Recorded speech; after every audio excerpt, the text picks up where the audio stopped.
I'm going to flip the script a little bit this morning and talk about simulation and hospital design. I'm a PICU doc, so don't throw tomatoes at me. So we're going to talk about using simulation to design hospitals of the future.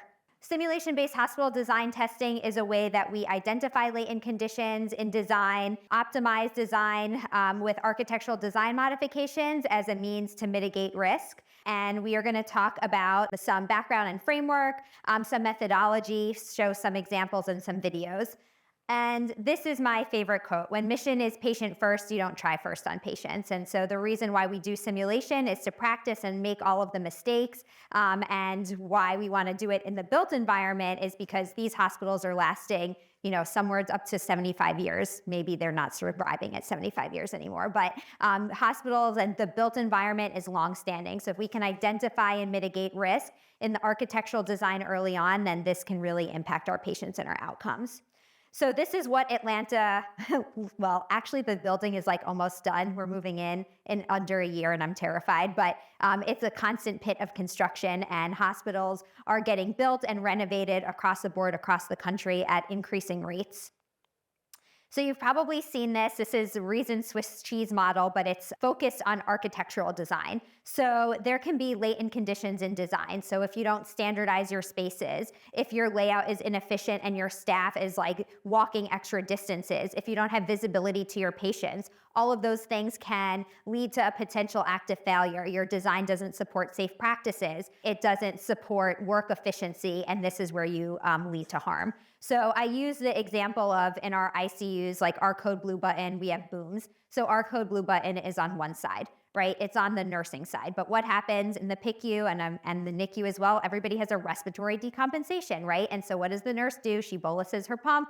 She goes over to the respiratory side of the room. She disconnects the patient from the vent, bags them. The patient sats and are not coming up. Heart rate drops. Now her code blue button's on the other side, right? And so she calls outside, he or she calls out and says, "Help," right? I've done it myself, been in a room alone, scream out loud. Nobody's in the hallway because all the respiratory therapists are at lunch down the hall.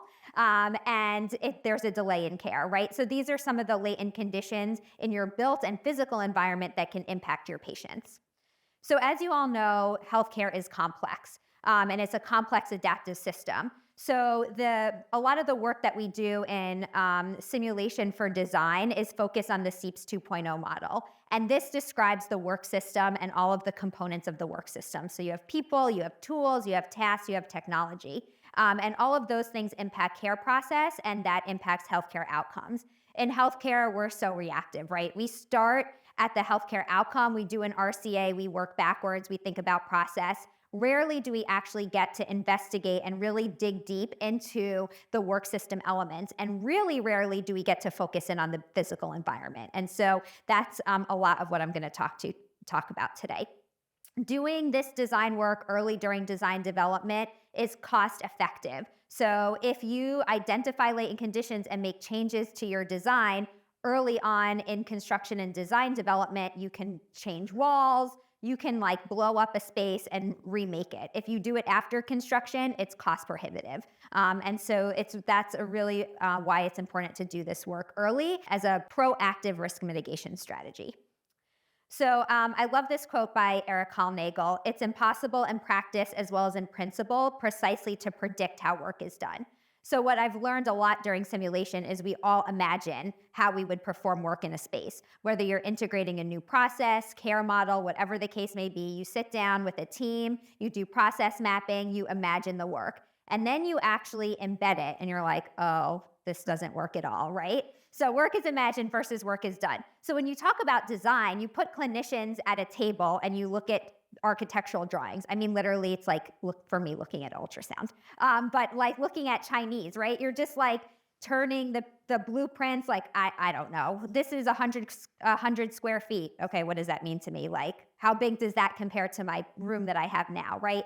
And so the clinicians have a really difficult time telling an architect how complex their care is, especially in high acuity areas like NICU, PICU, ER, ORs, places like that, right? And so it's really hard for us to imagine space utilization without actually delivering care. So this is one of my favorite videos.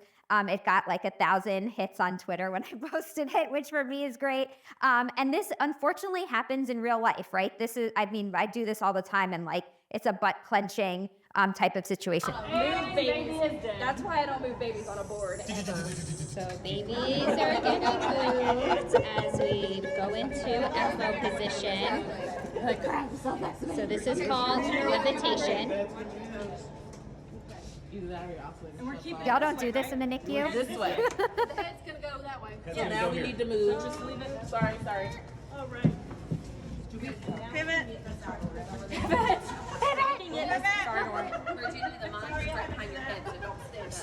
Somebody's gonna lose some toes, y'all. All right, get her calm.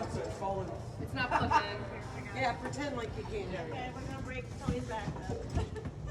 Down? Down. The tubing okay? What about the lines? Are the lines okay? Yeah, the lines are good. Down. Can we push the airway back?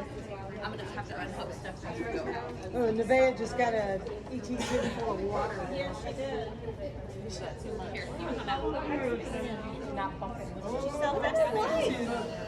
Conventional vents still plugged in over here. I feel better about It's a bed.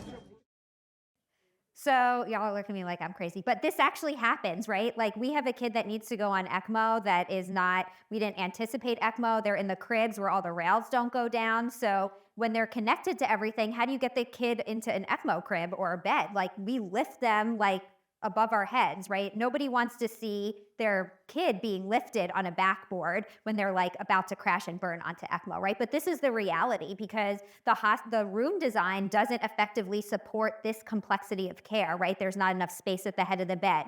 The crib isn't the right type of crib. The rails don't go down. Who made beds that the rails don't go down? I don't know why, but like that's somebody that's not a doctor designed those, right? And so this is the reality of care. And so you want to identify why the built environment has led to these kind of workarounds being done. And this is like the epitome of a safety risk, right? The kid got waterlogged. The kid could get extubated. The lines can come out. You could drop the patient on the floor, right? Which would be the ultimate failure. So the ability to create design so that you can mitigate as much of this risk as possible is really important. So we use integrated methodologies in our simulation-based hospital design testing. We use failure mode effect analysis. Evidence-based design is actually like evidence-based medicine, but it comes out of the architecture industry. And it's all of the design features that are actually known to impact healthcare outcomes. And then we use theories from simulation and debriefing. There's about 10 evidence-based design principles that come out of the architecture literature that we use as our framework for simulation-based testing so that we know that we're actually identifying and mitigating risks that are known to impact healthcare outcomes. Because when you put a bunch of clinicians around a table, they're gonna be like, I don't like that, and I don't like that, right? And then they're gone in a year, especially now, like in the post-COVID era, right? So you really wanna identify things in your built environment that are patient safety, CMS violation, staff safety, performance impact, as opposed to preferences and likes and dislikes. So when you don't employ these evidence-based design principles effectively, this is where your potential active failures and patient harm occurs. So we did a large-scale simulation hospital design testing program. We did 15 clinical areas. We're building a new children's hospital in Atlanta. It's the biggest freestanding children's hospital to be built from scratch in the country. It won't be the biggest in the country, but it's not a renovation site. It's a fresh, groundbreaking site. So we did 15 clinical areas. We had a 100,000 square foot warehouse that we did all of this testing. So this is a snapshot of our cardboard city. This kind of simulation is really different than education-focused simulation because your teams aren't really primed to think about space utilization or design, especially as you're thinking about schematic design, where how your unit is laid out, and detailed design, like the room features and where your fixtures are and things like that. So you really have to direct simulation as if you were directing a movie. So like if your kid needs to be intubated, you have to tell the therapist, I need you to go get your equipment. I need you to go to the clean supply room. I need you to go to the equipment room. I need you to plug in your ventilator, because they'll be like, my ventilator's plugged in. No, go like actually see where are your plugs, where are your outlets. And so it's much more of a focused facilitation. We've developed something called safety briefing, which really allows us to uncover those latent conditions in the built environment and link them back to those evidence-based design principles. And then we use failure mode effect analysis as a risk stratification so that we generated a report for every clinical area with each latent condition, each potential active failure, and then the team scored all of these latent conditions using an FMEA scoring rubric so that we can give it back to the architects and the executive team, and that helped them really prioritize which were the latent conditions that they needed to address. And I found some NICU videos. Let's see if it'll play. Early mobility is key to NICU care, so the team is going to move their baby into the chair so that mom can hold.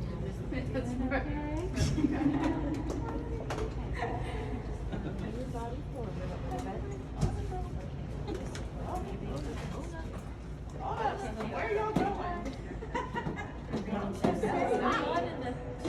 You got IDs that gotta come with you. Yes.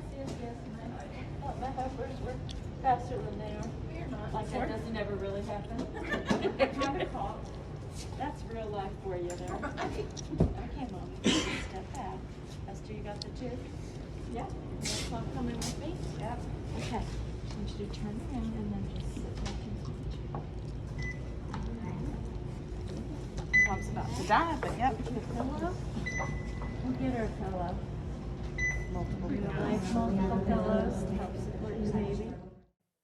So, really thinking about like when you're doing early mobility, like what kind of furniture do you have? How close is your furniture to your outlets? Does your equipment stretch? Is it mobile? When there's an emergency, can you remove your furniture quickly? Where is the family space and what does that look like are all important in care. This is just a snapshot of some construction. So like I said, we tested 15 clinical areas. We had over 800 staff come out and do simulation. We did 146 scenarios over 41 days of testing. We identified 722 latent conditions related to design and mitigated about 62% of latent conditions through design modification. So our architects were actually at simulation redrawing spaces as we moved through the sims to really try to fix some of the things that weren't working well for our staff.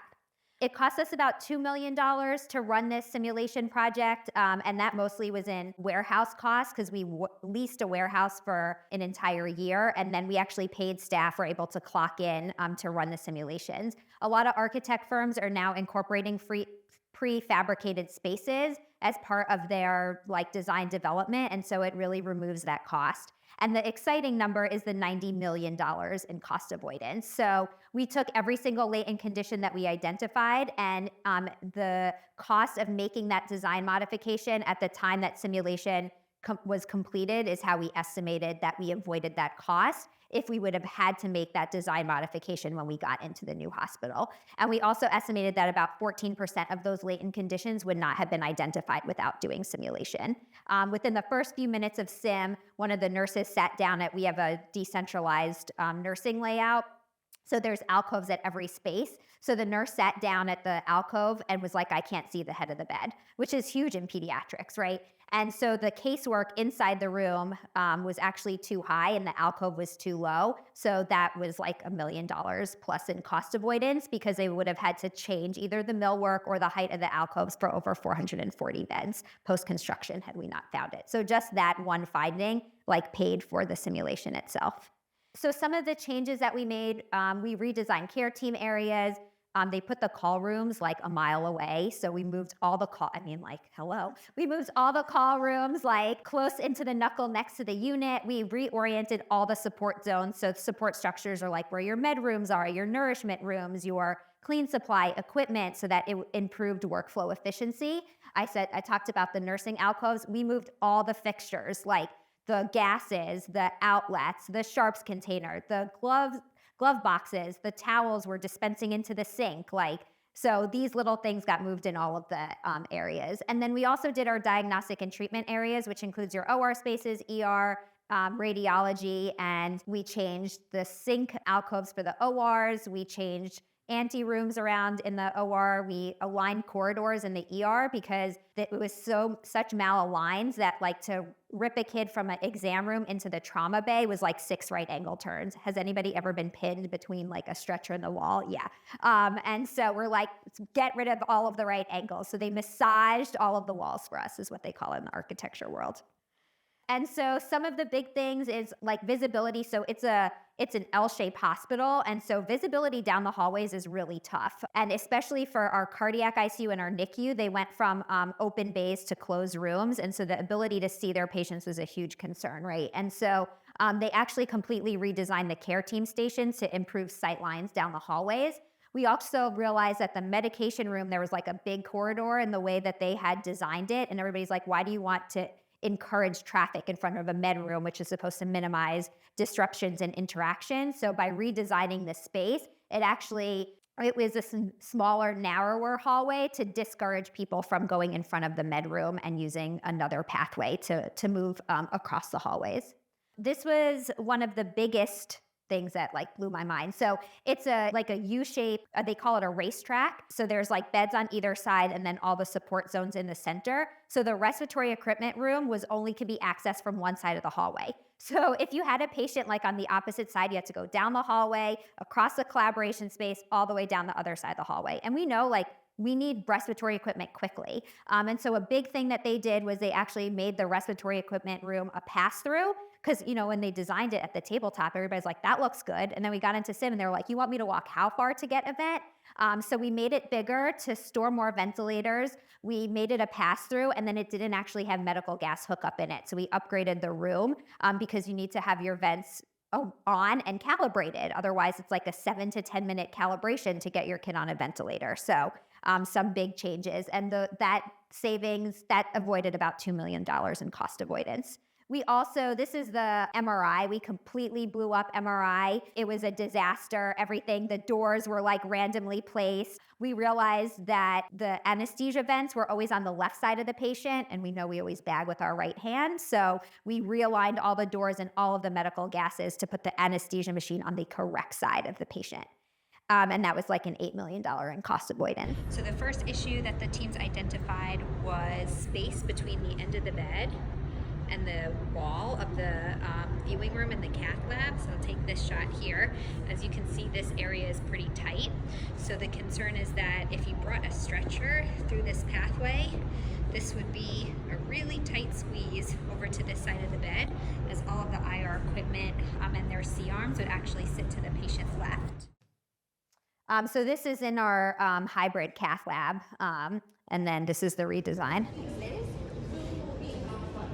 Actually, you're very versatile in the cardiac service line.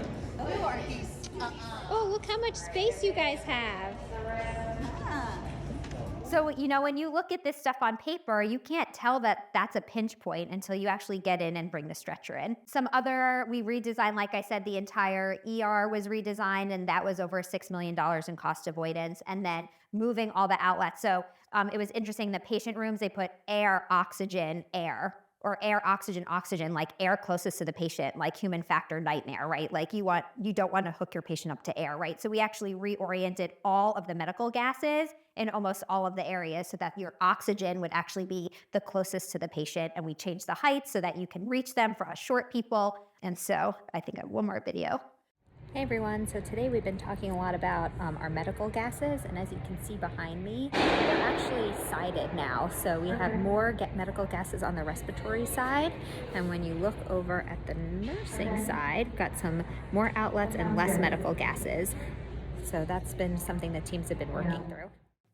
So your space actually drives human behavior, right? So when the teams actually went into the room for the first time, everybody wanted to be by the door. So respiratory and nursing all plugged their stuff we're like, guys, there's no room for you both to be on the same side of the room. And so we actually made the design decision to drive human behavior. So we disproportionately aligned medical gases on one side and outlets on another side so that the therapists would go to their side of the room and the nurses would go to theirs. So my last slide is just simulation is a way to proactively test the complex interface between humans and their environment. It represents work is done, and it can identify latent safety threats early in design. If you're designing a NICU or any space, reach out. I love to do this type of work and would love to collaborate. So thank you guys.